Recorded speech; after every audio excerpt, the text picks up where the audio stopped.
Olá, meu nome é Isaac Morales e esse é o podcast do Escatos. E aqui nós falamos sobre escatologia, teologia, estudos bíblicos e esperança. Bom, a nossa convidada hoje é fisioterapeuta, palestrante, cursada em saúde e evangelismo, portanto ela também é especialista em saúde preventiva. Tem um ministério nas redes sociais, que é o próprio perfil dela, onde ela propaga sempre verdades sobre o Evangelho. E o nome dela é Mayara Flores.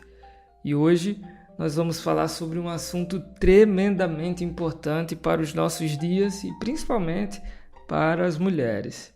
Vamos falar sobre feminismo. Se tu nasceu machista, América Latina vai ser toda feminista. Será que tem como conciliar feminismo e cristianismo, dois ismos importantes para os nossos dias? Outra coisa, qual é a visão feminista da Bíblia? E qual é a visão da Bíblia concernente a essa ideologia que está fazendo tanto sucesso em nossos dias? Eu queria convidar a Mayara aqui para que ela ficasse à vontade em nosso canal e também para que ela se apresentasse para você que é ouvinte. Com vocês, Mayara Flores.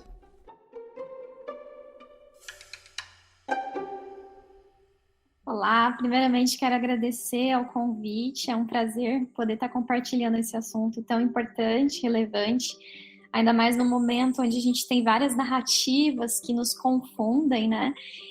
Nós precisamos compreender a identidade das nossas crenças, a identidade do adventismo, a identidade nossa como mulher. Então eu quero poder colaborar de alguma forma, que o Senhor possa me usar nessa entrevista. Amém, Mayara. É um prazer enorme ter você aqui. Muito obrigado a gente que agradece, porque você aceitou o nosso convite de antemão.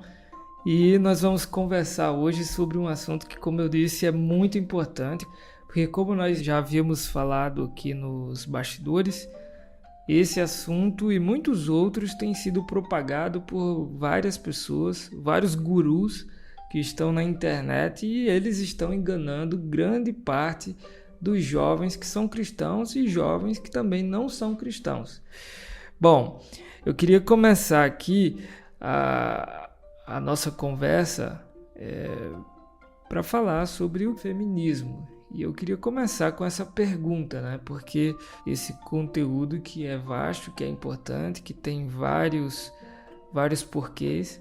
Então, se você puder, fale pra gente o que é feminismo.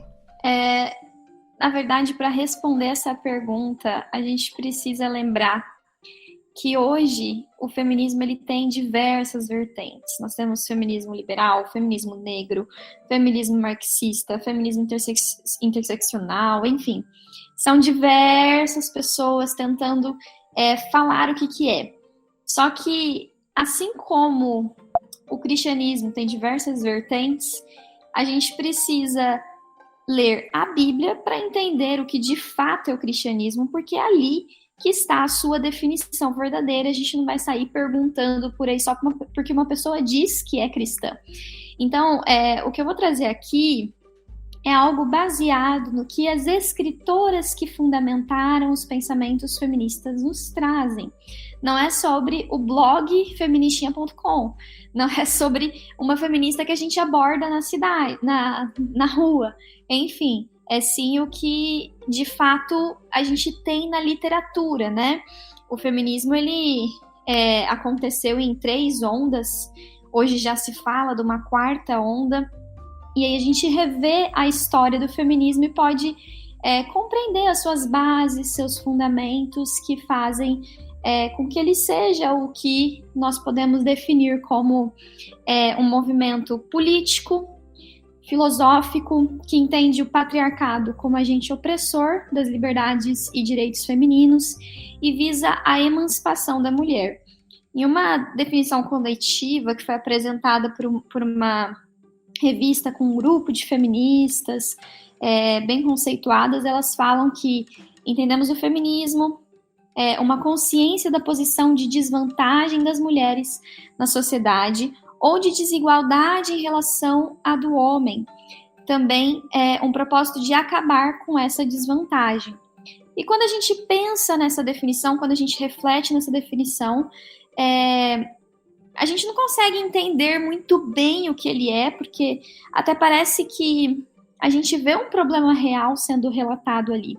Só que a gente precisa analisar as maneiras que o feminismo usa para acabar com essa desigualdade que ele identifica, o que ele entende por desigualdade, né, a forma como ele vê isso, essa posição de desvantagem em relação ao quê, do que ela se trata, desvantagem em relação ao quê, e qual que é o verdadeiro causador do problema.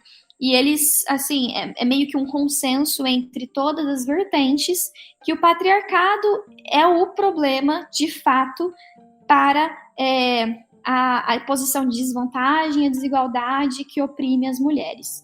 Então, se a gente for falar com qualquer vertente sobre esse aspecto, a gente consegue ter uma unanimidade, né, no conceito do feminismo, digamos assim. Muito interessante, Mayara, que você acabou de nos informar. Inclusive, enquanto você falava, algumas questões vieram aqui para mim, e a primeira delas: a sociedade tem problemas, sim.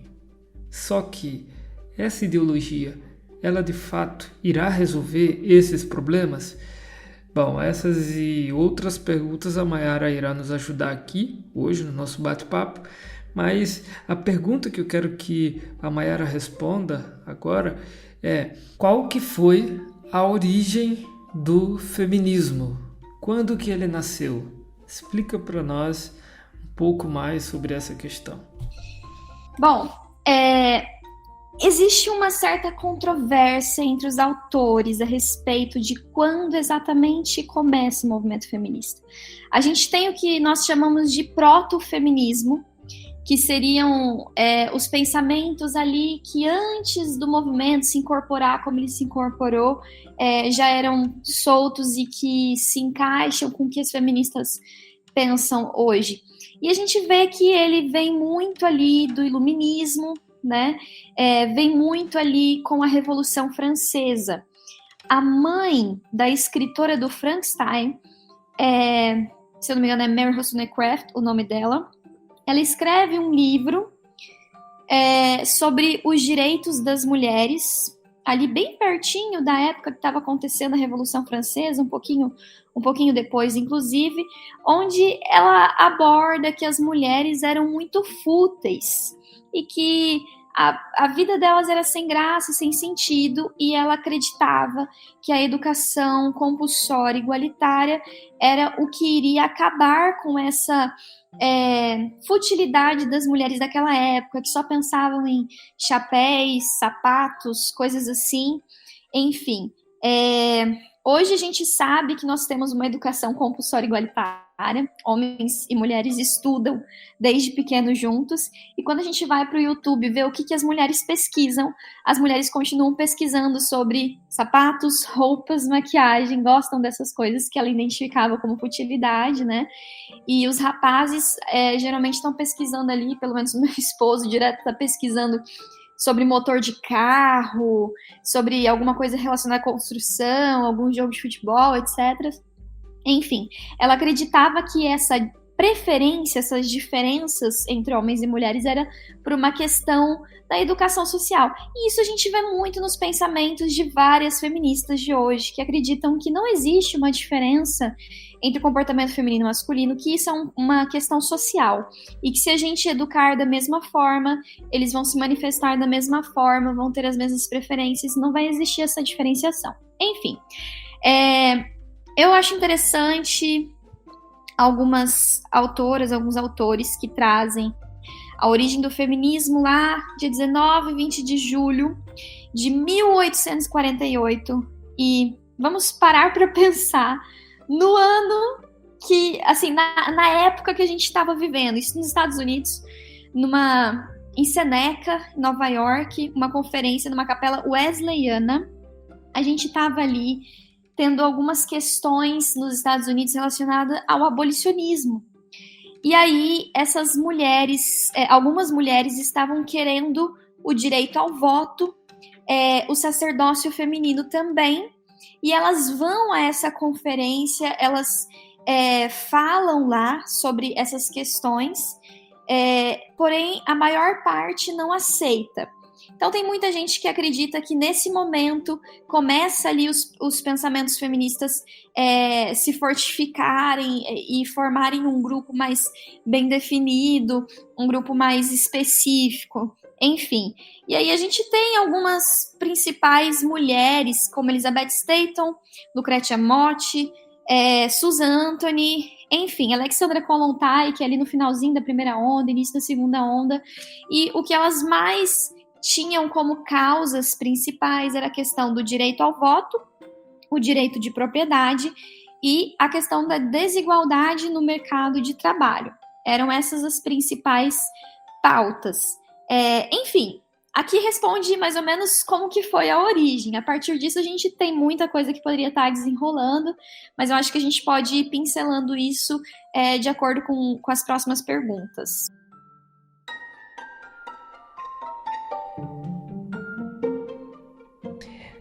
Recentemente nós tivemos aí em nosso país o processo, né, todo da política de votar e de escolher um candidato e escolher um presidente para o nosso país.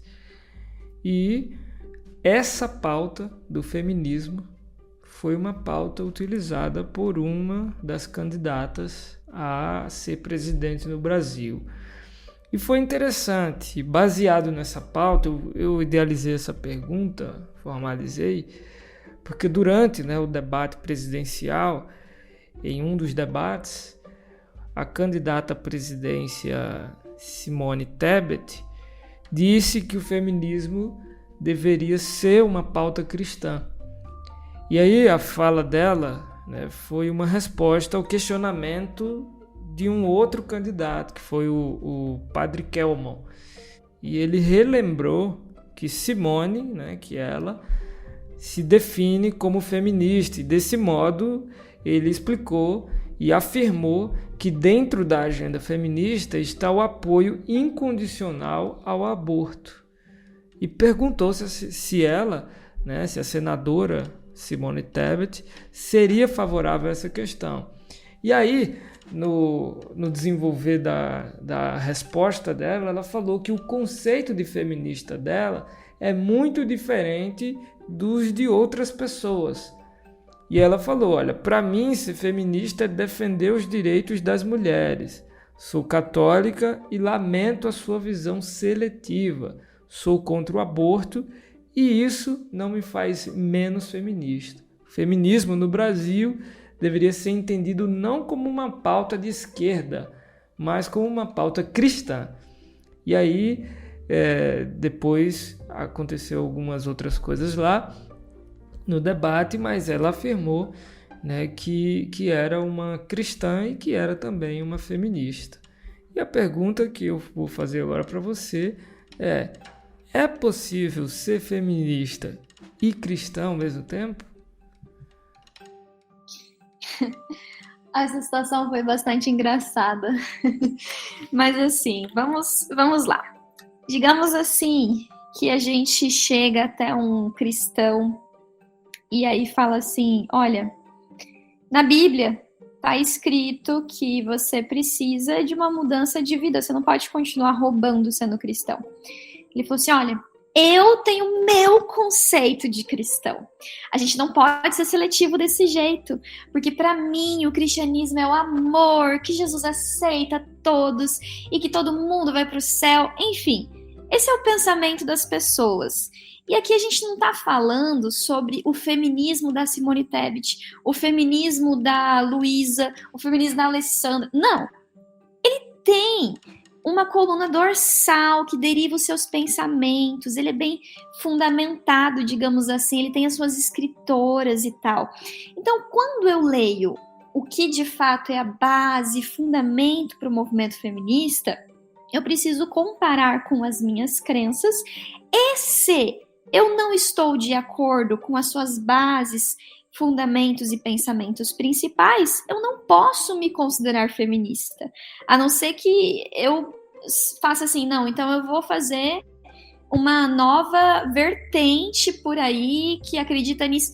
Até assim ainda é difícil, porque, por exemplo, assim, se você for pensar na questão do cristianismo, a gente for falar assim, olha, eu não concordo com tudo que tá escrito aqui, então eu vou fazer uma nova vertente do cristianismo, e nessa vertente do cristianismo, Cristo não é divino.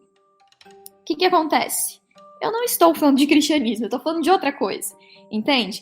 Então a gente não pode fazer essa bagunça e banalização de conceitos, de sentidos e tudo mais. É igual, eu sou adventista.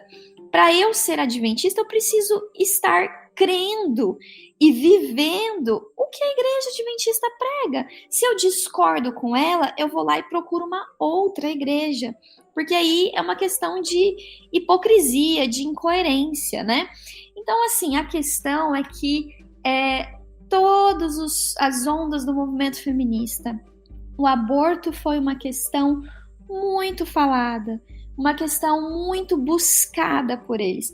Inclusive, a gente tem a Bell Hooks, que é uma feminista agora contemporânea nossa, que em um dos livros dela, ela fala que é completamente impossível a gente ser feminista cristã. Aliás, perdão, feminista contra o aborto, porque elas acreditam na liberdade do corpo da mulher de poder escolher o que ela quer e o que ela não quer. Então, assim, o que a Simone Tebet falou é uma fala rasa de uma narrativa que a gente vê por aí, de um profundo desconhecimento do que de fato é o feminismo. Então, a gente precisa parar para pensar. Eu falo assim a respeito de todas as coisas. Se você fala que você é adventista, católico, presbiteriano, você não tem que sentir que você ou porque você se define assim por uma questão de, eu gostei disso. Não, tem base e fundamento para a tua escolha, tem que ter base e fundamento para a tua escolha. Se você não está de acordo com aquilo, você simplesmente não é. Então é muito importante que a gente pare para pensar nessa questão, que a gente não pode sair definindo as coisas do jeito que a gente quer, sem contar ou sendo, assim, totalmente irracionais de ir ali no que é a fundamentação daquele pensamento. Perfeito, Mayara. Você citou um exemplo extremamente importante que eu queria realçar ainda mais aqui, porque não faz realmente sentido a pessoa chegar e dizer, olha, eu sou feminista, mas essa ideia aqui do feminismo eu não apoio, então eu não sou feminista. Porque, como você citou, né, você é adventista, e digamos, eu sou adventista, e aí eu chego e falo, olha, eu sou adventista, mas só que eu não guardo sábado. Aí fica um tanto quanto estranho, até porque essa tem sido uma das mais importantes doutrinas da igreja, que reconhece, que inclusive se destaca entre as outras, né? Então é um tanto quanto confuso todas essas questões, e muitas se perdem nessa maluquice aí, né, de tentar separar uma coisa da outra. E aí nós entramos também no outro aspecto, porque poucos grupos feministas evangélicos, por exemplo, têm tentado, sem sucesso, manter inclusive uma plataforma ao mesmo tempo feminista e uma visão das escrituras como inspirada e infalível da palavra de Deus, né, da Bíblia, o chamado feminismo bíblico, né, ou cristão. Só que a influência do feminismo bíblico, como eu disse, ou cristão, é reduzida e é quase irrelevante. Mas a pergunta que eu quero fazer aqui, baseado nesse conceito, o conceito bíblico é o mesmo defendido por quem advoga em favor dos feminismos? Bom, Elizabeth Staton, que foi uma das principais, digamos que fundadoras da primeira onda do movimento feminista, Ela nasceu numa família cristã e conforme ela foi crescendo, ela começou a mudar alguns pensamentos e teve até uma vez que ela se assustou com uma pregação onde falava sobre o juízo final.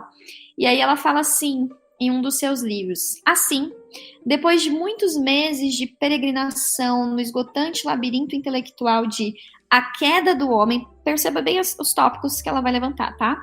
A Queda do Homem, Pecado Original, Depravação Total, Expiação e Salvação pela Fé, eu encontrei a saída da escuridão para a luz da verdade. Minhas superstições religiosas deram lugar a ideias racionais, baseadas em fatos científicos e que proporcionalmente, à medida que olhava para todas as coisas de um novo ponto de vista, tornei-me mais e mais feliz dia após dia. E diz ela em um dos livros dela. O que ela está dizendo aqui?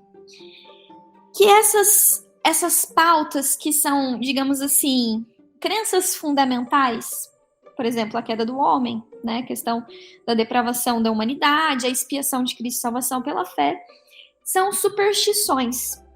E ela abandonou isso. Inclusive, ela cria uma espécie de Bíblia feminista, onde ela trata alguns textos que ela refere não como inspirados por Deus, que ela acredita que algumas partes são inspiradas, outras não são, e ela faz uma modificação, como por exemplo, que fala lá a respeito de que Deus fez a imagem e semelhança, fez o homem a sua imagem e semelhança. Se ele fez o homem e a mulher a sua imagem e semelhança, significa que existe Deus Pai e Deus Mãe. E ela prefere se referir a Deus como uma figura feminina, porque ela acha arbitrário, né? Ela acha ruim e pejorativo se referir a Deus apenas como uma figura masculina.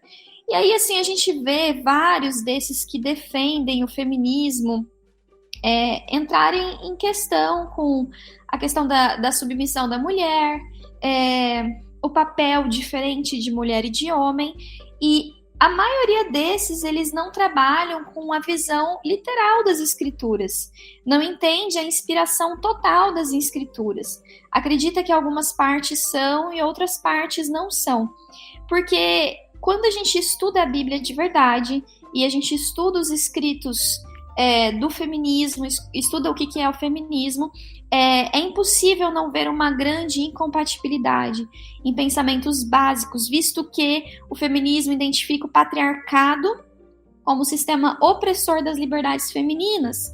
E aí a gente vê que a Bíblia, ela institui o sistema patriarcal, onde o homem é o cabeça da mulher. Aí a gente vê também que a Bíblia ela traz um conceito de liberdade que só provém através do sacrifício de Cristo, e o feminismo entende a liberdade como a vivência das suas paixões desenfreadas, digamos assim. A gente tem a Simone de Beauvoir, que é uma figura icônica do feminismo, dizendo que Maria não deveria ter se ajoelhado diante de Cristo, que isso foi se rebaixar, né? Então, acaba que, para a gente conseguir conciliar a Bíblia com o feminismo, a gente tem duas opções apenas. Ou a gente não encara a Bíblia como sendo totalmente inspirada, ou a gente nega pautas do feminismo para poder tentar defender a Bíblia. E aí a gente falou de uma questão ali de Simone Tebet, né, que ela falou assim que todo mundo deveria ser feminista por conta de defender os direitos das mulheres. Entra um aspecto interessante. A gente vê que a maior parte das mulheres hoje, elas se identificam como feministas, ou elas admiram o feminismo. E até nas minhas palestras eu abordo algumas coisas que são bem assustadoras, falas bem assustadoras das feministas, que se fosse apresentado para a população essas frases de uma forma mais massiva, a maioria não seria feminista, a maioria não gostaria daquilo. Mas por que elas gostam? Porque a gente tem uma narrativa que parece muito atraente. A gente tem uma narrativa que pega a dor da mulher muitas vezes, porque de fato os homens muitas vezes abusam do seu poder como homem. Até Ellen White fala sobre isso, tem um texto que eu gosto muito delas, que ela fala, e acaba trazendo infortúnios para a vida da mulher. De fato isso acontece. E aí acaba que elas se entendem desvalorizadas, e aí começam a problematizar várias questões como sendo ali problemas reais, que na verdade o problema está maior, a gente vai falar isso em outro momento, e as pessoas acabam aderindo achando que ser feminista é defender os direitos das mulheres, né? E aí até eu tenho uma palestra que fala o que realmente te libertou, mitos e verdades a respeito do feminismo, onde eu pego os principais ditos que são conquistas feministas e a gente conversa e desmistifica muitos deles, como a questão do direito ao voto, ao trabalho, direito a estudar, enfim. Mas, de modo geral, a gente pode dizer que o feminismo e a Bíblia, eles são antagônicos, eles são incompatíveis. Muito bem, perfeito. Você falando aí, eu aprendendo mais aqui. Interessantíssimo o que você citou, e eu queria já deixar bem claro aqui para o espectador que nós acreditamos que o problema da desigualdade, muitas vezes ele existe na sociedade, sobretudo não só entre homem e mulher, né? O problema da desigualdade de forma geral existe. Nós não estamos aqui tirando essa razão. Sobretudo, o movimento é muito radical e, como você está vendo, chega a ser quase que impossível tentar adequar um ao outro, né? E aí nós chegamos a um ponto que eu considero extremamente importante aqui nessa nossa conversa. Porque eu, como homem, e uma mulher, por exemplo, não pode apoiar o feminismo. E eu faço essa pergunta, eu como homem, colocando aqui, porque certa feita eu fui fazer uma mini semana de oração numa igreja e abriram um espaço para bate-papo e chegamos nessa pauta, né, do feminismo, e a gente começou a discutir ali, e os assuntos começaram a ficar um pouco mais quentes, né, sobre esse tema. Só que o interessante é que nenhuma mulher tentava refutar as minhas colocações. Sempre eram homens que estavam defendendo o feminismo, estavam defendendo essa pauta. E dava para ver nitidamente que eles estavam falando um assunto que nem era feminismo, assim, totalmente sem fundamento, sem base. Mas eu queria aproveitar esse momento e perguntar para você por que nós, sendo homem ou mulher, seres humanos, não devemos apoiar essa ideologia. Por que nós não devemos apoiar o feminismo? Existem várias respostas e níveis de respostas para essa pergunta. Eu poderia começar dizendo que porque o cristianismo ele é suficiente para as nossas necessidades. Eu costumo dizer que o feminismo ele entende o problema como sendo o patriarcado, a solução como sendo o feminismo, e eles têm um lema que é muito conhecido, que é meu corpo, minhas regras. E isso por si só já deveria trazer uma questão para todos nós que somos cristãos a respeito de que a gente sabe que tudo nesse mundo deve ser visto de acordo com as lentes do grande conflito. E nós sabemos que o verdadeiro problema da humanidade não está numa classe de homens, numa classe de pessoas, no branco, hétero, cis, enfim. A gente sabe que o problema ele está no pecado. É o pecado que é o problema. E só existe uma libertação, e a libertação é Cristo Jesus, e a libertação que Cristo oferece é para todas as mazelas. Ela é suficiente, eu não preciso levantar a pauta separado do racismo, a pauta separado do feminismo. Não!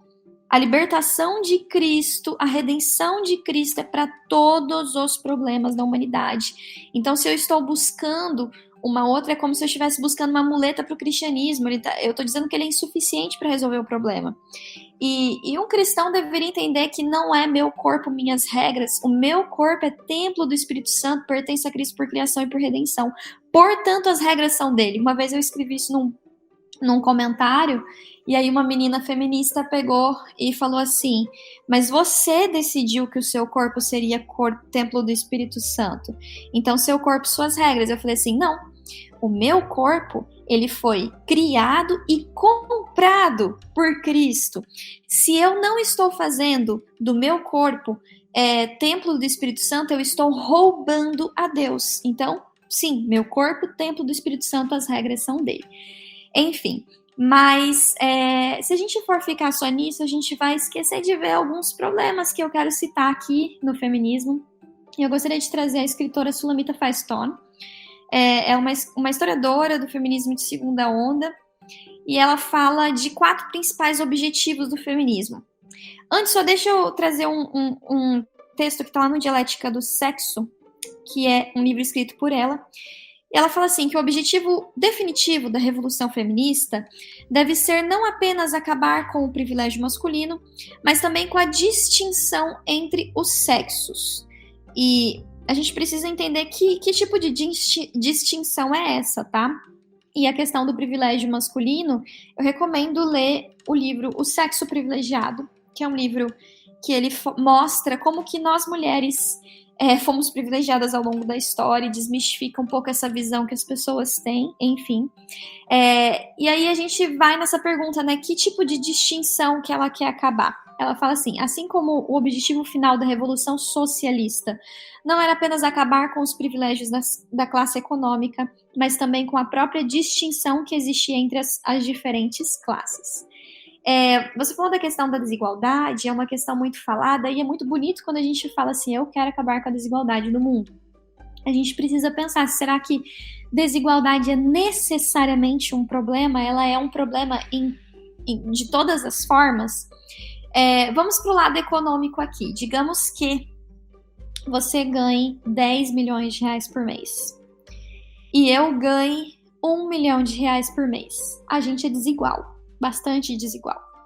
Hoje a gente pode até mudar essa diferença. Vamos por eu 150 mil, você 10 milhões. É uma diferença bem grande. Somos extremamente desiguais. Mas isso não é necessariamente um problema.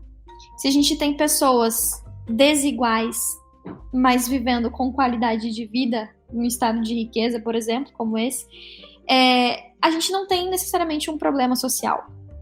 A gente tem um problema muito maior na desigualdade quando eu e você ganhamos 900 reais.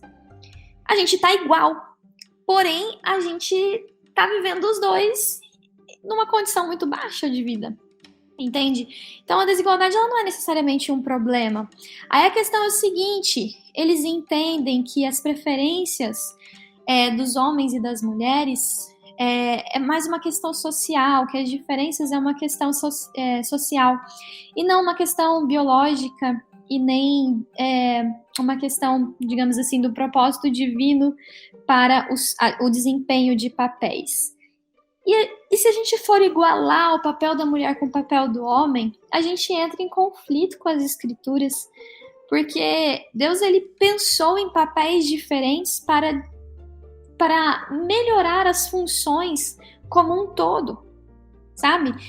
Desde o aspecto físico até o aspecto de desempenho de papel do homem e da mulher é diferente.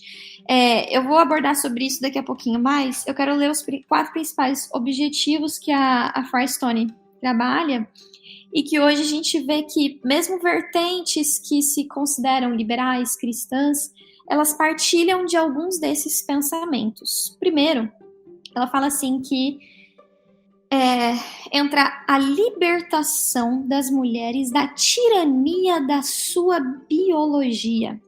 Como que é? Tirania da sua biologia?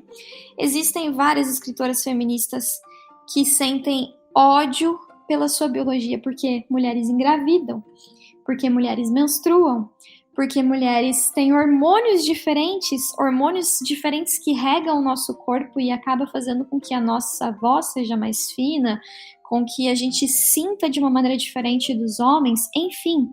Então eles querem acabar com a tirania da biologia.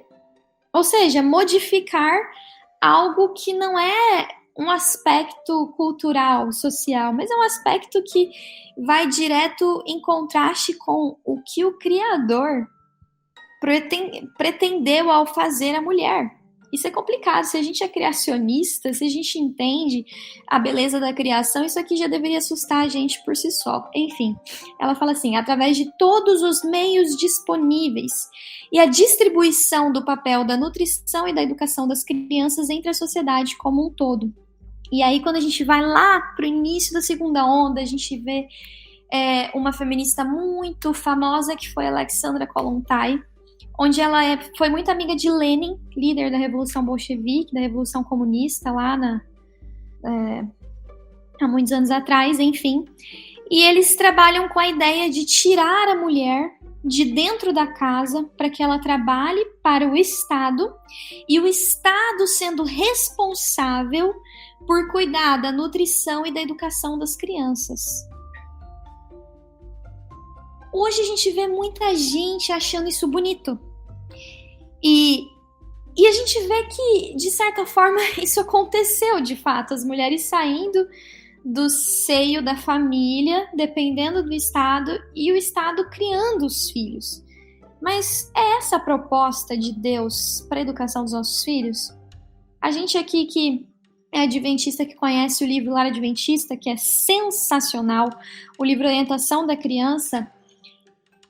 Se a gente concorda com uma coisa como essa, a gente está numa crise de identidade muito grande, porque a gente sabe a importância do papel da mulher como mãe. Eu agora estou gerando uma criança dentro de mim. Louva a Deus como o salmista Davi louva, pelo modo maravilhoso que ele me formou. Agradeço a Deus pela minha biologia que permite a bênção de criar uma vida, e não vejo isso como algo negativo, e sim muito positivo.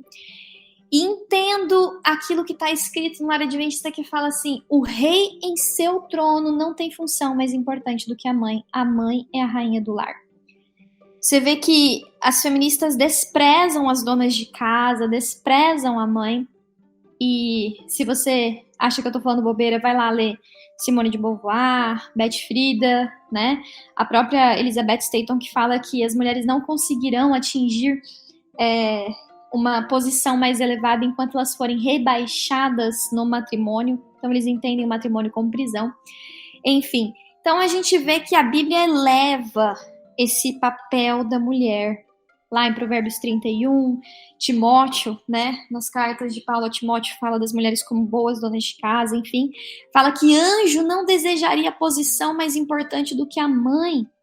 A mãe tem em seu poder o modelar o caráter dos filhos para o tempo e a eternidade. E aí eles pegam e têm essa intenção de fazer com que esse papel de educar e nutrir as crianças seja um papel do Estado, da sociedade e não das mães. Acabam com o que é o objetivo da família, né? E a gente sabe que a família ela é a base da sociedade. Enfim, eu tô falando bastante, que eu falo muito, mas vamos aqui pro ponto 2, tá? Já eu passo a fala para você. Não, pode continuar. Tô amando aqui e tenho certeza que o nosso espectador também. Amém, espero que esteja contribuindo. Ela fala também: a independência econômica e autodeterminação de todos. Visaríamos eliminar a dependência das mulheres e das crianças do trabalho do homem, assim como todos os outros tipos de explicação do trabalho. Enfim, eles entendem que a mulher depender dos seus maridos como provedor do lar é algo extremamente negativo. Porque eles criam essa guerra entre homens e mulheres, e eu acho muito importante falar do feminismo por conta de que a família é um projeto de Deus. Muito, muito importante. Muito, muito sério. E nós sabemos que o êxito da igreja, a prosperidade da nação, a felicidade da sociedade dependem das influências domésticas. E quando a gente vê aqui uma busca por desfazer esse seio familiar, tirando a mulher de dentro de casa, o homem como seu provedor, é uma busca pela desintegração da família. Basicamente isso. Se você for ler, você vai entender que é uma busca pela desintegração da família, e tem muitas feministas que eles falam isso claramente com todas as letras. Então, o objetivo é que a mulher dependa do Estado. Até você fez um post hoje, né, que foi de Chesterton, que fala que o feminismo deu a ideia confusa de que a gente, como mulher, é escrava quando depende do marido, mas não é escrava quando depende do Estado. Sendo que eu prefiro, sinceramente, ter um homem que morreria por mim, tal qual Cristo morreu pela humanidade, sendo o meu provedor, do que o Estado que a qualquer momento pode me dar um sério problema, enfim. Parte 3, ela fala assim, a total integração das mulheres e das crianças na sociedade em geral. Isso foi corrompido.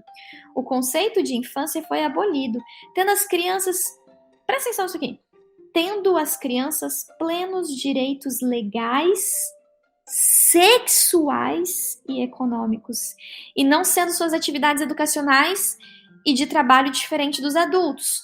Ou seja, a fase da infância, ela não tem que ser considerada como a gente considera um processo de amaduração para, então, a criança entrar na sociedade.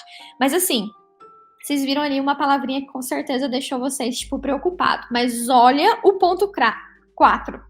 Fala assim, mas, se ao contrário, a criança, escolhesse se relacionar sexualmente com os adultos, mesmo que isso se desse com sua própria mãe genética, não haveria razões a priori para ela rejeitar os avanços sexuais, uma vez que o tabu do incesto teria perdido valor.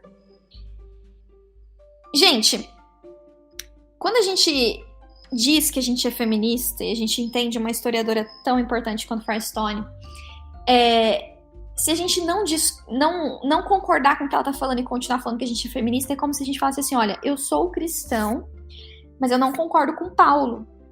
Metade do Novo Testamento você não concorda, entendeu? Eu não concordo com Paulo. Presta atenção nisso aqui.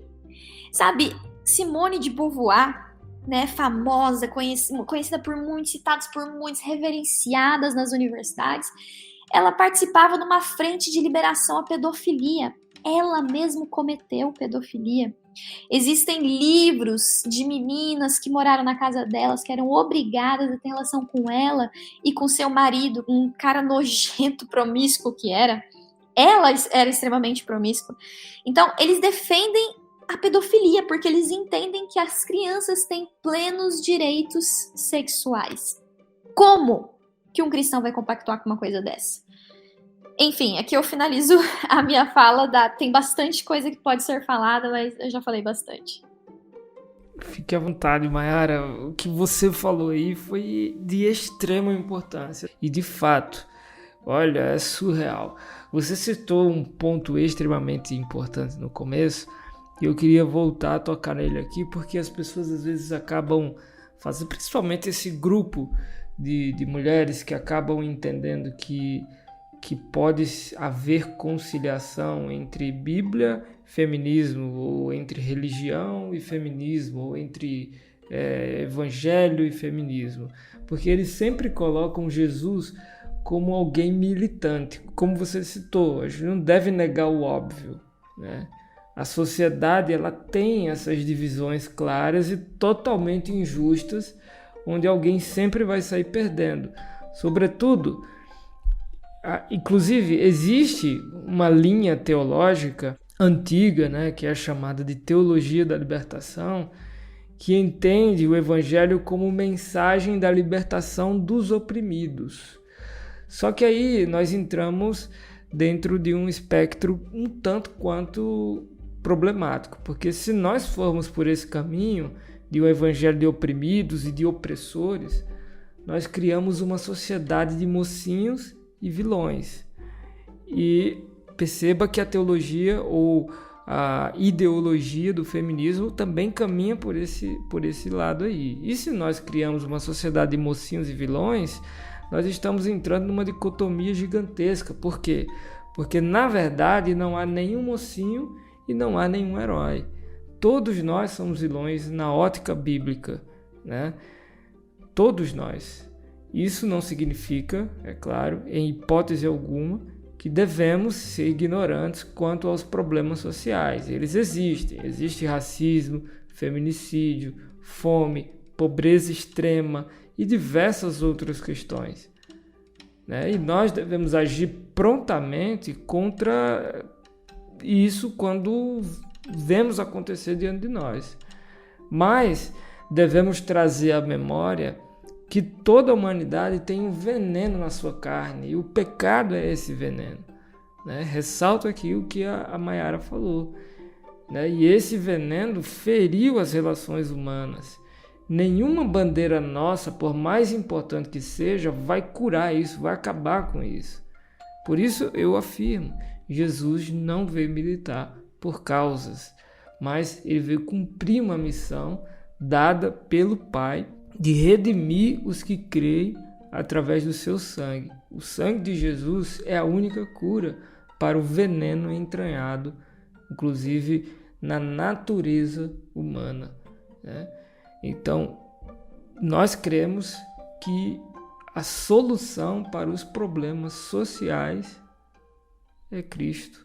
Não é o feminismo, não é nenhum desses ismos que você vê por aí, nenhum deles vai salvar, né?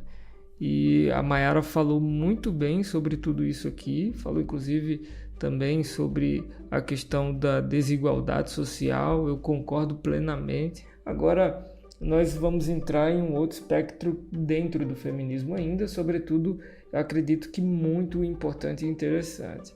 Muita gente fala que o feminismo ajudou as mulheres ao longo dos anos, né? Mayara, isso é verdade? Ainda nessa programação que eu tinha citado um pouco antes, algumas pessoas disseram, olha, se não fosse o feminismo, as mulheres não estariam hoje pregando no púlpito, porque a igreja, inclusive, já proibiu a mulher de subir no púlpito. Então eu queria saber da Mayara se isso é realidade, se o feminismo ajudou de fato as mulheres, se não a subir no púlpito em alguma outra coisa. Mayara, e aí o que é que você tem a dizer sobre isso? Bom, primeiramente, Deus seja louvado. Eu sempre ressalto que vocês não devem confiar no que eu estou falando e buscar as fontes, né? Sempre é importante que a gente tenha um entendimento por nós mesmos. Eu tenho uma série de palestras no GYC Brasil do ano passado, que eu detalhei muito mais essas questões, né? Inclusive tá lá no link na minha bio, meu perfil é @mai_flores com 2S. Aí tem lá o link com 6 palestras, uma série chamada Desassossegadas Evas Modernas. Nós vamos colocar o link aqui também no na descrição do nosso podcast. Ah, ok. E aí tem a palestra que se chama O que Realmente Te Libertou, onde eu pego essas principais falácias do feminismo, né? Se não fosse o feminismo, você não poderia palestrar. Se não fosse o feminismo, você não poderia ter se formado,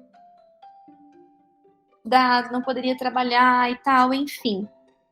E lá eu explico historicamente o quanto o feminismo, na verdade, ele se apropriou de conquistas que, inclusive, agora vamos entrar numa parte que eu acho muito importante, que, inclusive, foi o pensamento cristão que trouxe essas conquistas. Esse ano eu estou refazendo o ano bíblico e eu estava lendo com um olhar muito mais atento, um pouco ali das leis de Israel, e entendendo o contexto histórico, eu parei para pensar, revolucionário tudo que está escrito ali, porque em todas as épocas, pelo fato da mulher ser fisicamente mais frágil, a maioria das sociedades de fato não deram valor para a mulher em muitos aspectos, em muitos sentidos, tanto, na verdade, assim, em outros endeusava certos aspectos da mulher, mas enfim, a gente sempre viu que, de fato, as pessoas que eram mais fortes em alguma questão, pelo fato do pecado existir no coração delas, elas oprimiam outras pessoas. mas a gente vê que as leis de Israel, elas são totalmente a favor da mulher. Quando fala lá a respeito, por exemplo, de que a mulher não deveria ser tocada, deveria ficar por fora enquanto ela estava no seu período menstrual, o pessoal fala assim, olha só, que absurdo. Mas, gente, imagina uma época onde não existia absorvente. A gente vê ali essa questão que as mulheres falam a respeito do direito de propriedade, se eu não me engano, está em Números, 4 meninas que o pai morreu e aí não tinha nenhum filho. E aí elas vão até Moisés e falam assim, Moisés, a gente queria saber se a herança vai ficar pra gente ou vai ter que ir para um primo próximo, para uma outra pessoa. E aí ele vai até Deus e Deus fala assim, é justo que elas estão pedindo, que elas fiquem com a herança. Então, assim, direito de propriedade sendo pregado ali, ó, muito tempo antes do feminismo existir.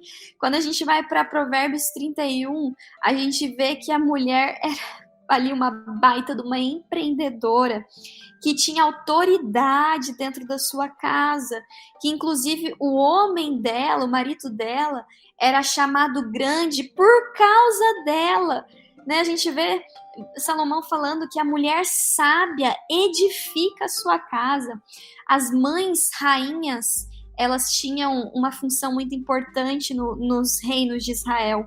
A gente vê que sempre que se cita o nome de um rei, fala, e a sua mãe era fulana de tal. E a gente vê que as primeiras testemunhas de Cristo foram mulheres, que Cristo andou com mulheres. Existiam mulheres que financiavam o ministério de Jesus, ou seja, né, muitas vezes seus maridos eram descrentes, mas elas tinham poder aquisitivo, poder ali sobre o dinheiro para financiar o ministério de Cristo. Então a gente vê que o cristianismo é o que de fato liberta a mulher. E quando o feminismo fala que a mulher só pode ter o que tem hoje por conta dele, ele está se apropriando de muitas coisas. Vou citar aqui uma questão, né, a gente pode entrar em várias, mas a questão do mercado de trabalho não é que as mulheres foram oprimidas por não trabalhar em muitas épocas. Primeiro que pessoas pobres, tanto mulheres quanto homens, sempre trabalharam, não tinha essa, a gente vê os camponeses, em muitos momentos eles sempre trabalharam, sempre. Mulheres ricas que tinham oportunidade de não trabalhar, mas é que a condição de trabalho da época era muito diferente da condição de hoje. Hoje a gente tem CLT, hoje a gente vê pessoas trabalhando no ar-condicionado, fazendo um monte de coisa assim do tipo. Então, conforme foi melhorando as condições de trabalho, a mulher naturalmente foi se inserindo nesse meio. E o que melhorou as condições do mercado de trabalho foi o capitalismo, o livre mercado.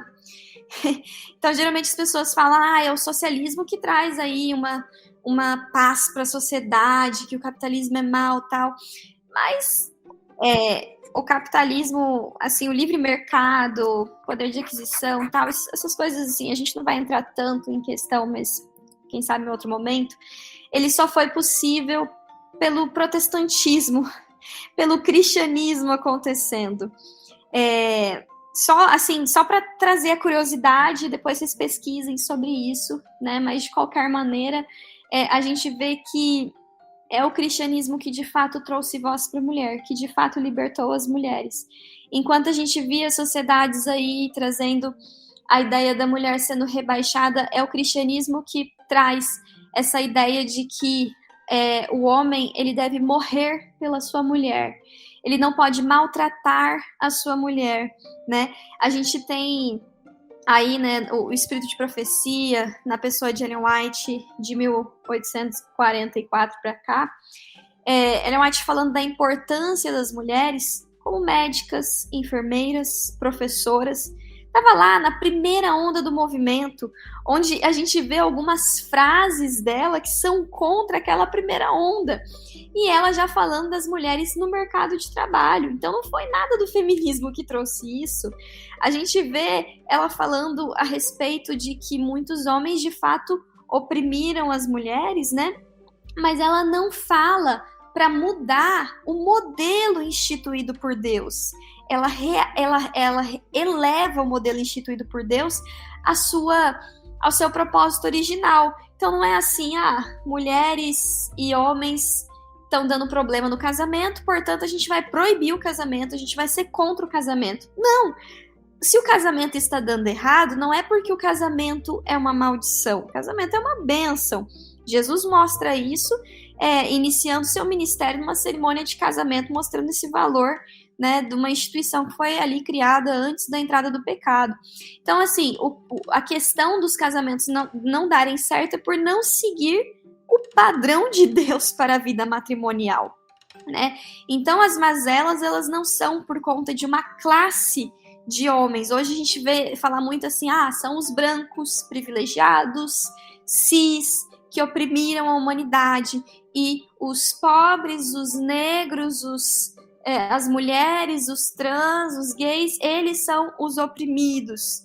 E então entra aquela questão que você falou dos vilões, né? Aquela ideia de Paulo Freire, né? Do opressor e do oprimido, enfim.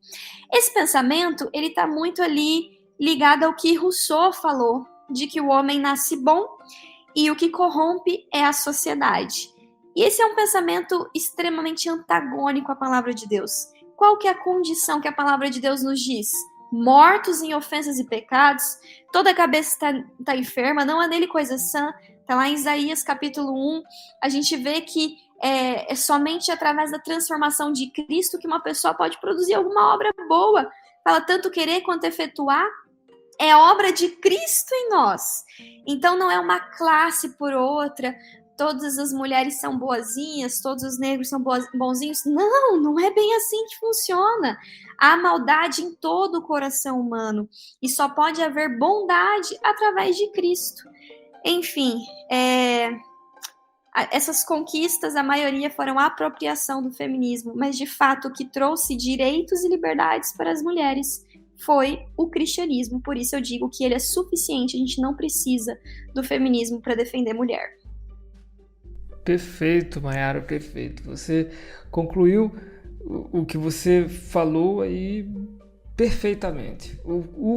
Se a gente precisar de algum movimento para tentar acabar com alguma desigualdade, com alguma questão que esteja sobressaindo no nível extremo, o cristianismo ele sempre vai resolver.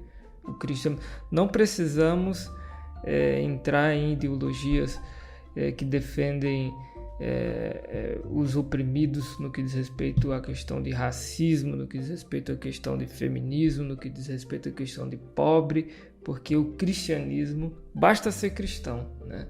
Basta ser cristão, que aí a gente já consegue resolver grande parte do problema da sociedade. E o antídoto para todo esse problema, com certeza absoluta, é o Evangelho, né? Porque dentro do Evangelho nós encontramos aí a morte suficiente de Cristo que nos salvou e nos libertou de todo o pecado. Olha, eu estou muito feliz que a Mayara topou estar aqui conosco, né? Ela está falando em pontos extremamente importantes e eu tenho certeza que está beneficiando não só a mim, mas a todos vocês que estão ouvindo aqui. Interessante, Mayara, que você acabou citando, diante de toda a sua fala, depois das minhas perguntas, vários pontos, vários aspectos que o feminismo acabou atrapalhando e que de alguma forma se tornam antagônicos com o cristianismo. Mas eu queria nesse momento que você resumisse e trouxesse em pauta aqui todos esses pontos, ou seja, os principais temas no feminismo que podem ser considerados inclusive anticristãos, apesar de ruins, anticristãos. Bom, mais uma vez, Deus seja louvado. Fico feliz que esteja contribuindo de alguma forma. A gente pode trazer uma das principais pautas, que é a questão do aborto, né? Primeiramente, eu quero elucidar alguns aspectos disso, porque, assim, hoje em dia a gente precisa explicar que a grama é verde, né? Então, óbvio, ele precisa ser dito, infelizmente. A gente pode falar algumas coisas assim, que assim, tipo, era para ser óbvio, né? Então vamos lá, o que é o aborto, gente? Ele é um assassinato, ele é assassinato de um inocente. A Bíblia, ela traz o valor da vida humana desde o ventre. O salmista Davi fala disso, Jeremias fala disso. Em todas as fases, seja ela uma fase embrionária, seja ela uma fase idosa, enfim. Esse pensamento do aborto é um pensamento eugenista, né, que quer separar ali o que é mais próprio de viver e o que não é mais próprio de viver. Inclusive, é um pensamento nazista, o pensamento de aborto, quando a gente vai ver aquela que foi criadora daquela clínica famosa, que eu tô com vergonha de citar o nome, porque vai que eu falo errado o nome, aquela clínica Parent, alguma coisa, eu esqueci como que fala. Enfim, Margaret Sanger, ela foi, assim, digamos, a mãe da pauta do aborto no feminismo, tá? Ela aborda ali a questão de que o aborto é para guiar a sociedade a uma raça mais pura. Inclusive, essa clínica que é extremamente famosa nos Estados Unidos, ela tá lá no Brooklyn. E ela é responsável por ter matado muitos negros, porque eles acreditavam que tinha que matar os bebês pobres, porque eles não teriam a capacidade de viver numa vida justa e feliz, enfim. Aí a gente entra numa questão que está totalmente em desacordo com a palavra de Deus, pelo fato de que, como falei, a vida humana ela tem valor independente de qual seja, e entender que o ser humano ele só pode ter a sua vida permitida pela vontade e poder de Deus, que de fato é um milagre.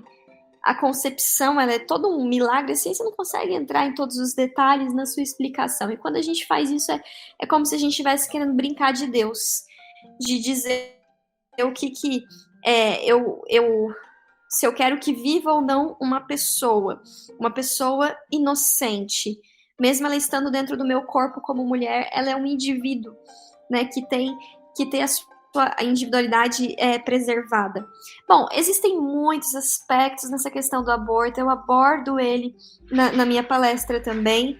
Não vou me delongar, mas de qualquer maneira, se você não sabia, saiba agora que é antibíblico e anticristão defender aborto, tá? Isso não é uma causa de saúde pública, porque senão a gente poderia falar assim, mas as mulheres praticam aborto mesmo sendo proibido, e aí morrem mulheres porque é feito de forma clandestina e tal. Então a gente poderia dizer assim, olha, mesmo que o homicídio seja proibido, ainda assim acontece, então a gente vai tentar viabilizar uma maneira mais humana, né, das pessoas que querem matar outras pessoas fazerem isso. Ou falar assim, mesmo suicídio sendo algo ruim, as pessoas se suicidam, então a gente vai viabilizar uma maneira mais humana de fazer isso. Gente, você já parou para pensar que isso não faz sentido algum? Não tem condições uma coisa dessa. Enfim, essa questão de acabar com a biologia da mulher, entender que a mulher, ela não tem as suas características vistas de uma maneira positiva diante da sociedade, né? A sua feminilidade e tal. Eles buscam uma masculinização da mulher, eles buscam uma pauta que é muito importante, a gente não pode deixar de falar dela, uma revolução sexual, de fato. E aí a gente vem com a terceira onda, onde prega muita questão da ideologia de gênero, que eles entendem uma diferença entre sexo biológico, gênero e com o seu desejo sexual. Então, por exemplo, assim, a pessoa pode nascer com sexo biológico masculino, se identificar no aspecto de expressão por fora, assim, na forma de vestir e tudo mais, com gênero feminino, e ainda assim querer se relacionar com outras mulheres, né? Então, isso é extremamente anticristão. Isso é extremamente antibíblico. Então, eu diria assim que as principais antibíblicas que podem se destrinchar em vários outros aspectos é a questão do aborto, da revolução sexual e da ideologia de gênero. Entrando um pouquinho nessa questão da revolução sexual, que revolucionou muito na sociedade, foi a entrada da pílula anticoncepcional, porque eles entendiam, né, que os homens, eles eram bem vistos quando pegavam muitas mulheres, quando ficavam com muitas mulheres, e as mulheres não. E ao invés de fazer o que nós cristãos devemos fazer tanto o homem que sai por aí ficando com um monte de mulher, quanto a mulher que sai por aí ficando com um monte de homem estão errados, e devemos buscar a castidade para ambos os sexos. Elas buscam, então, a reprodução do vício masculino, buscam os piores caracteres dos homens, né, para colocar em si como sendo hoje, então, uma virtude a mulher sair por aí tendo relação com qualquer homem. Então, aborto, revolução sexual e ideologia de gênero seriam as principais causas que eu identifico como extrema, profunda e completamente antagônicas à palavra de Deus. E é interessante porque um monte de mulher que é feminista, sempre a gente ouve essa frase por aí, né? Sejamos todos feministas e o mundo será melhor. E aí eu fico pensando, né, se isso de fato é correto ou não. E nas últimas décadas, aqui no nosso país principalmente, mas no mundo inteiro, a ideologia feminista tem sido inclusive apresentada à sociedade como a solução para o mundo que é desigual. Na cabeça desse pessoal. É um mundo desigual, é um mundo sem esperanças, é um mundo sem justiça. Só o fato disso estar em pauta, estar aí apresentado, já tira o fato, só isso, não precisa nem se aprofundar, já tira o fato de que a ideologia feminista não é bíblica. Por quê? Porque o mundo pode até ter problemas, o mundo pode até ser desigual, mas um cristão verdadeiro, genuíno, que conhece a palavra de Deus, não pode viver sem esperança, porque a nossa esperança é inclusive a volta de Cristo, né? E as próprias teóricas feministas são responsáveis por difundir essa ideia aí, né? De que o mundo é sem esperança, as pessoas são sem esperança, sem justiça, sem nada. Sabemos que existem problemas, né? E aí a gente chega numa outra questão, porque essas ideologias carnais acabam fazendo com que nós que não somos nada, somos pó, cinza, pecadores, não passamos disso, essas ideologias acabam apontando a gente como resolvedor do problema no mundo, né? E essa acaba sendo uma teologia humanista, totalmente humanista, né? Tirando Deus do foco. E é isso, né? Satanás, ele é muito ardiloso, ele consegue fazer isso de forma bem arquitetada. Esse é o fato, essa é a verdade. E aí você falou da Bell Hooks, e ela, que é uma feminista, chega inclusive a dizer que uma revolução feminista tornará possível que sejamos pessoas, mulheres e homens, no caso, autorrealizados, né? Capazes de criar uma comunidade amorosa, de viver juntos, realizando os nossos sonhos de liberdade e justiça, vivendo a verdade de que somos todos iguais na criação. E você deixou bem claro aqui, através dos seus inúmeros fundamentos que você citou aqui, e todos corretos, de que nós não somos iguais, e graças a Deus por isso, né? Mas enfim, o feminismo é isso aí, né? E uma das maiores mentiras que o feminismo propaga, por exemplo, inclusive vende essa ideia para as mulheres que apoiam essa ideologia, é que a Bíblia é machista. Isso é verdade, Mayara? A Bíblia é machista? Bom, só com a resposta que você deu na pergunta anterior sobre o feminismo ter ajudado mulheres em alguma coisa ou não diante de todos esses anos, responderia essa pergunta, mas eu queria mastigá-la um pouco mais. Será que a Bíblia é machista? Bom, muitos aspectos importantes aí na tua fala, mas sobre essa questão, a maior parte das pessoas entendem assim, né? Tanto que tem muita gente que fala assim, é que naquela época, na época de Paulo, era assim, assado e tal. as pessoas confundem muito a exegese com questões culturais. Tem uma onda aí de pessoas, né, tentando ver a Bíblia à luz da cultura e não a cultura à luz da Bíblia, que tornam essa discussão aí bem mais complicada de ser feita. Então, por que geralmente as pessoas consideram a Bíblia machista? Geralmente é por conta dos textos, principalmente ali de Paulo, que fala a respeito da submissão da mulher. E também ali, digamos assim, o castigo da mulher após a entrada do pecado, de se sujeitar. Então, algo que as pessoas identificam como um grande problema, né, que eles falam assim, é por conta da cultura, quem ainda quer tentar harmonizar, quem não quer nem tentar harmonizar, fala assim, é por isso que a gente tem que destruir a Bíblia, né? Enfim, mas vamos lá. Esse aspecto da submissão, eu quero ler com vocês um texto que está lá no livro Lar Adventista, que eu acho bastante importante, tá? É um tema que, inclusive ontem eu fiz um postzinho rapidinho sobre o assunto, mas que eu gosto muito de falar. Quero ter mais oportunidade para falar sobre isso lá no Instagram, e vou ler aqui esse texto com vocês. Fala assim: Eva foi feita de uma costela tirada do lado de Adão, significando que ela não deveria dominar como a cabeça, nem ser pisada sob seus pés como se fosse inferior, mas estar a seu lado como sua igual e ser amada e protegida por ele. Como parte do homem, osso de seus ossos e carne de sua carne, ela o seu segundo eu, mostrando isso a íntima união e apego afetivo que deveria existir nessa relação. Na criação, Deus a fizera igual a Adão.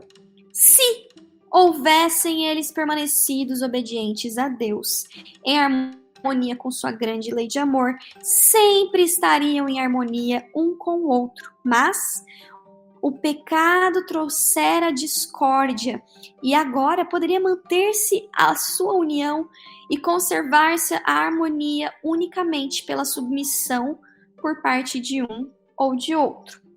O que eu quero falar a respeito desse texto aqui?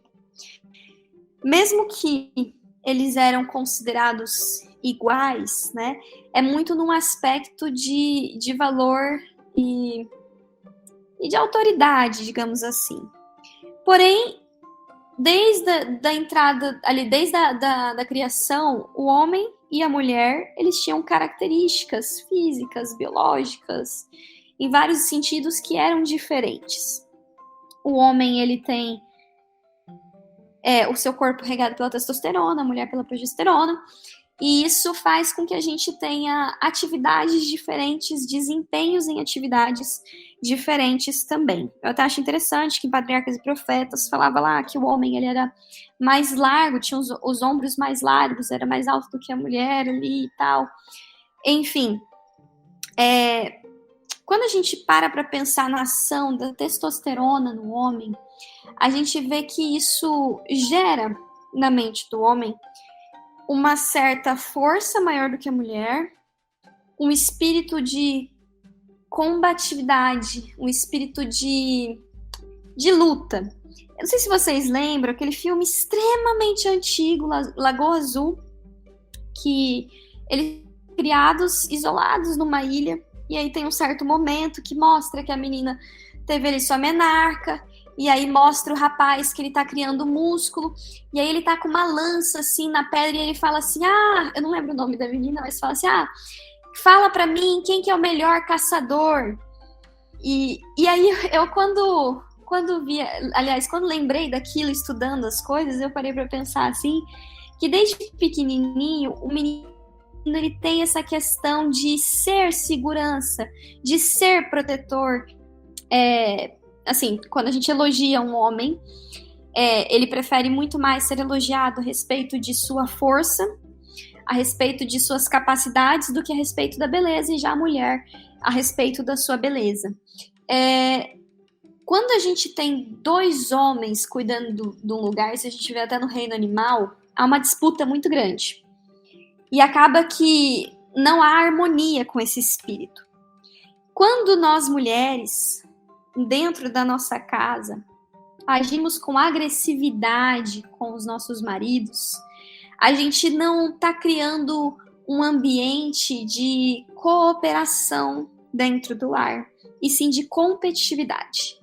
Deus, em sua infinita sabedoria, sabendo que por conta do pecado, o eu estaria ali afoito numa luta contra si mesmo para morrer e deixar com que Cristo viva.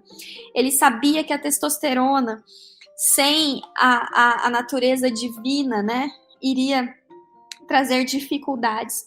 Ele faz com que o homem, então, tome esse aspecto de liderança e a mulher venha desempenhando a sua função de uma maneira submissa. E eu gosto muito da história de Davi e Abigail, né? Quando Davi queria ali matar todo o marido de Abigail e todos os homens de Abigail lá, os homens do marido dela, né? Por conta deles não terem dado comida para ele.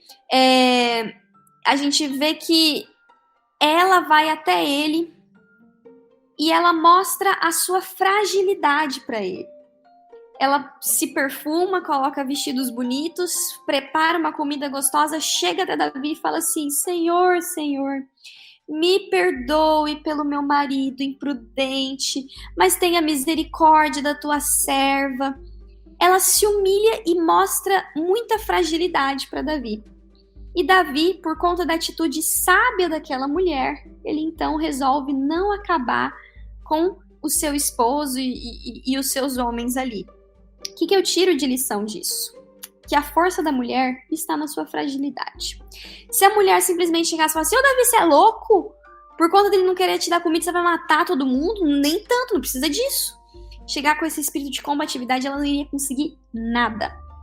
Fica aí um conselho para nós mulheres, tá? A gente consegue muito mais quando a gente chega pro marido mostrando quão dependente e frágil a gente é dele. Fala assim: ô meu amor, eu gostaria tanto que você tomasse mais cuidado ao fazer aquilo. Se você chegar e falar assim: ó, você é louco, cara? O que você tá fazendo isso com esse carro? Como que você faz uma coisa dessa? Você não vai conseguir nada, porque vai despertar o eu dele, a testosterona dele, vai sentir assim: meu papel está sendo ameaçado, e vai querer dar uma guerra. Então a harmonia do casal só poderia acontecer por meio da submissão. Olha só a continuação do texto, fala assim: se os princípios ordenados na lei de Deus tivessem sido acariciados pela raça caída, esta sentença, se bem que proveniente dos resultados do pecado, ter-se-ia mostrado ser uma bênção para o gênero humano. Mas o abuso da supremacia, assim dada ao homem, tem tornado a sorte da mulher muito frequentemente bastante amargurada, fazendo de sua vida um fardo. E hoje a gente vê que também a insubmissão da mulher, a busca da mulher por uma igualdade com o papel dos homens, tem tornado também as famílias infelizes. Aquele objetivo do feminismo de trazer uma paz assim, não acontece na prática. Por que isso acontece? Por quê? Porque desvirtuou o propósito de Deus da submissão. A submissão não é uma perda de individualidade da mulher. A submissão total a gente só deve ao Senhor. A nossa consciência é para com o Senhor.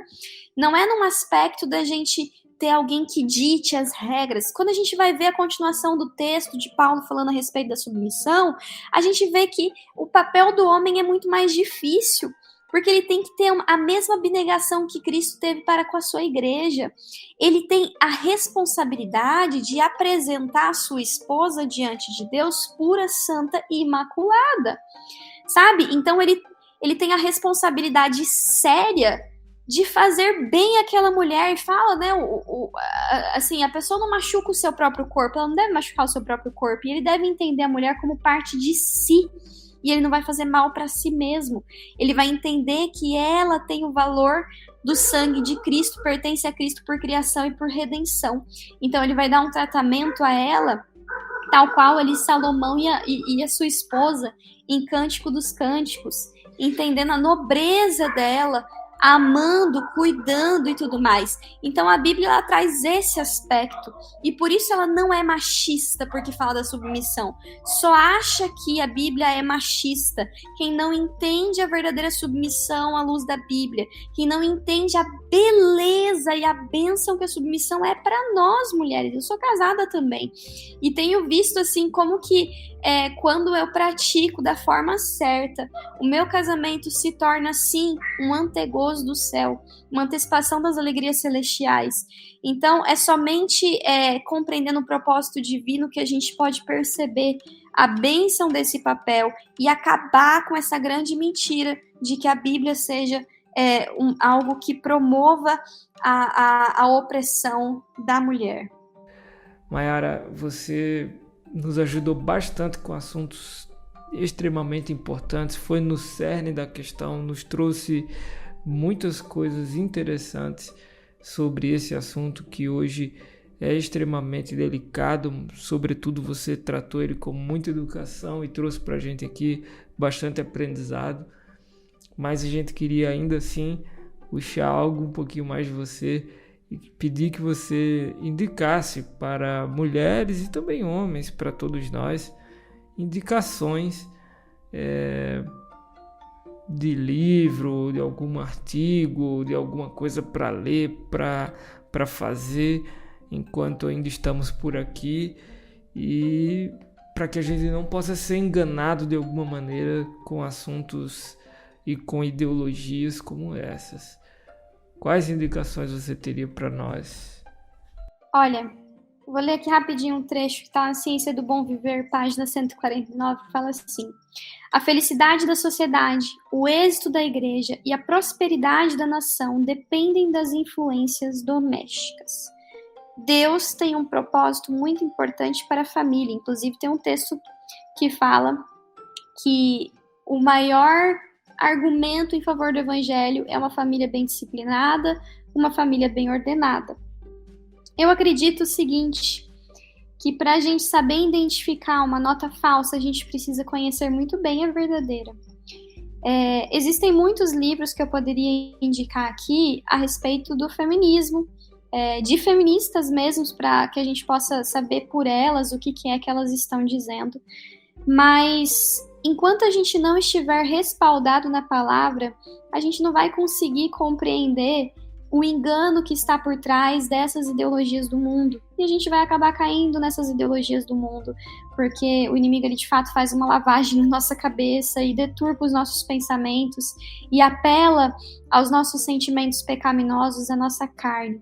Então, por isso eu indico uma verdadeira consagração através do estudo da Bíblia, através da oração, da busca para que nós, mulheres, possamos entender a nossa identidade em Cristo e acabar com aquela frase assim, o lugar de mulher é onde ela quiser. Não, lugar de mulher cristã, é onde o Senhor ordenar.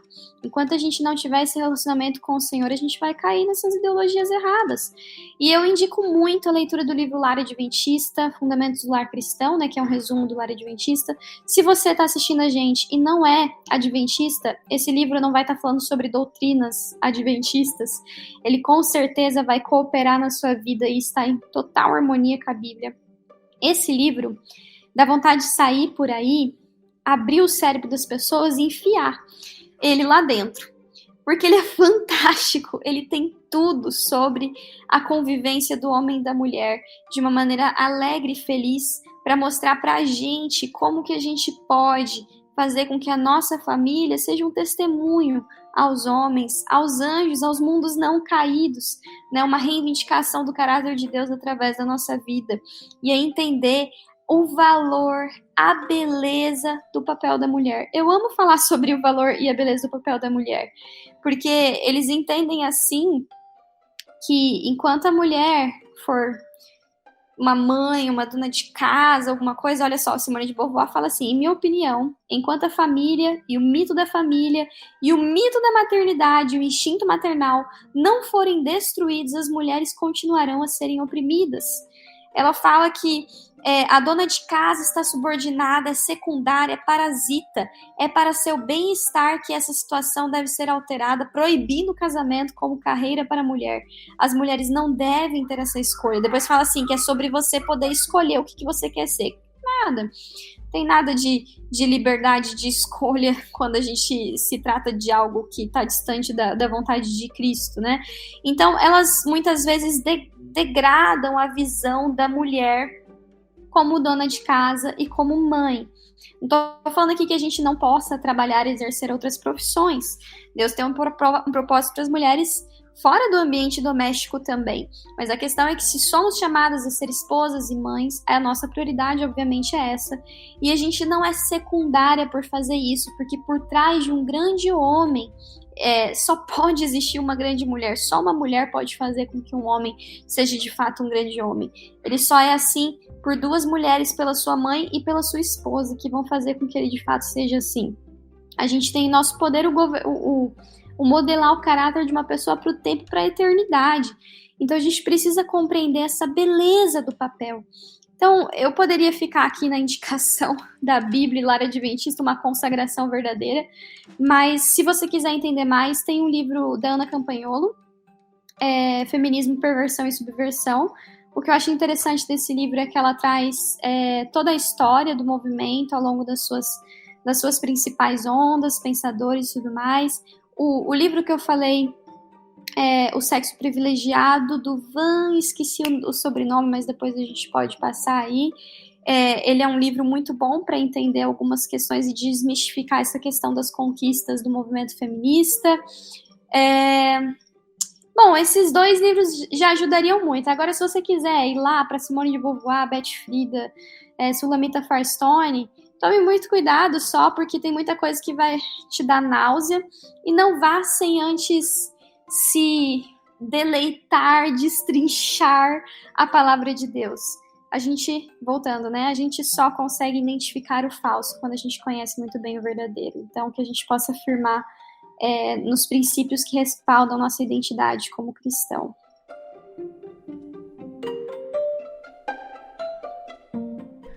Perfeito, perfeito. É como você falou, a gente precisa primeiro entender a Bíblia para depois entender as outras coisas. Primeiro precisamos ter cosmovisão bíblica para depois a gente conseguir tentar entender os outros problemas, as outras questões. Eu sou totalmente de acordo com o que você mencionou. E uma vez mais, voltando ao movimento feminista histórico, eu acredito que ele, como todas as suas ondas, deseja apenas a revolução sexual feminina, depois de tudo que você falou, né? Melhor dizendo, ele quer a libertinagem sexual. É isso. Olha, nós estamos, eu falo por mim, extremamente satisfeito com o assunto que nós estudamos hoje. Que Deus seja louvado, honrado, glorificado, e que esse assunto todo ele venha a ser para a honra e glória de seu nome, que nós possamos de alguma maneira exercer a nossa função missiológica de espalhar a verdade aí para todos aqueles que estão necessitados da mesma. E nós chegamos ao final de mais um podcast, né? Como de costume, nós vamos concluir com uma oração. E eu gostaria de pedir a Mayara para que ela desse as suas considerações finais e orasse aqui conosco, fizesse a oração final, e depois disso nós vamos nos despedir de você. Eu gostaria de dizer que o nosso desejo aqui é de sempre que o Senhor abençoe você, seu lar, sua família, e é por isso que nós trazemos assuntos tão extremamente importantes para o nosso dia. E como eu falei no começo, esse podcast ele tem como objetivo trazer assuntos que falam sobre Bíblia, esperança, escatologia, né? E foi mais um assunto que você ouviu aqui sobre esses aspectos hoje. Que Deus abençoe você, abençoe sua família. A Mayara vai orar e vai dar suas considerações finais. E a minha consideração final é que eu quero que a Mayara volte aqui no nosso programa mais vezes, porque ela vai agregar, eu tenho certeza, em muitos outros assuntos, não só esse, como vocês viram, ela é extremamente qualificada para trazer assuntos importantes, e principalmente nesse. Agradeço uma vez mais a Mayara por estar aqui conosco, por se disponibilizar. Que Deus abençoe você. E eu gostaria também de abrir um assunto aqui. A Mayara, ela está grávida, vai ter o filho dela no mês que vem, e todos nós vamos nos comprometer em orar por ela. Será um prazer voltar aqui mais uma vez, os posts também. Amém, Deus seja louvado. Cristo em nós, a esperança da glória, eis a nossa alegria. Cristo é suficiente para tudo, para todos. É tudo que a gente precisa. É o remédio para qualquer problema. A gente não precisa de ajudinhas, não. Isso é uma mentira. Não existe terreno neutro aqui nessa terra. Ou algo é de Cristo e para Cristo, ou algo é contra Cristo. Ele fala, né? Não é possível servir a dois senhores. Ou a gente vai ser de um, ou a gente vai ser de outro. Então, se a gente tem algo que tem uma mera discordância, né? Existe uma ideologia com uma mera discordância da Bíblia, ela já não nos representa, porque a bandeira do Evangelho é o suficiente. Perfeito. Então, oremos. Pai eterno, nós agradecemos pelo privilégio de estarmos na presença do nosso Senhor, Deus Criador. Agradecemos, Senhor, porque a nossa vida vale o sangue de Cristo e pertencemos a Ti por criação e por redenção. Que possamos honrar ao Senhor ao entendermos que nosso corpo é templo do Espírito Santo e que o Evangelho, ele é suficiente para nós. Com cada um dos que estão assistindo a esse podcast, que o Senhor possa ser com cada uma das mulheres, para que elas entendam a nobreza da sua função e quão elevada e quão bem vista elas são aos olhos dos fazer uma coisa simples ou uma coisa que parece ser grande. O nome das mulheres está, principalmente quando mãe, no livro dos grandes missionários desse mundo. Obrigada pelo privilégio de sermos colaboradores seus na tua obra. Que o Senhor possa abençoar esse ministério tão bonito, que o Senhor possa ajudar que muitas pessoas possam ser edificadas por esse conhecimento, onde a tua palavra é vista tal como ela é, total inspiração, apta para fazer um discernimento dos propósitos e pensamentos do nosso coração, como diz o apóstolo Paulo. Oramos, Senhor, nos méritos do nosso Salvador Jesus. Amém. Amém. Que Deus abençoe, Mayara, uma vez mais. Muito obrigado pela sua presença aqui no nosso programa, no nosso podcast. Que Deus abençoe você, a sua família, a sua gestação. Nós todos estamos felizes por você ter topado vir aqui estar conosco. Vamos te convidar mais vezes, com certeza. E a você que esteve aqui conosco até aqui, muito obrigado também. Que Deus abençoe a sua vida e também a sua família. Até mais, até a próxima.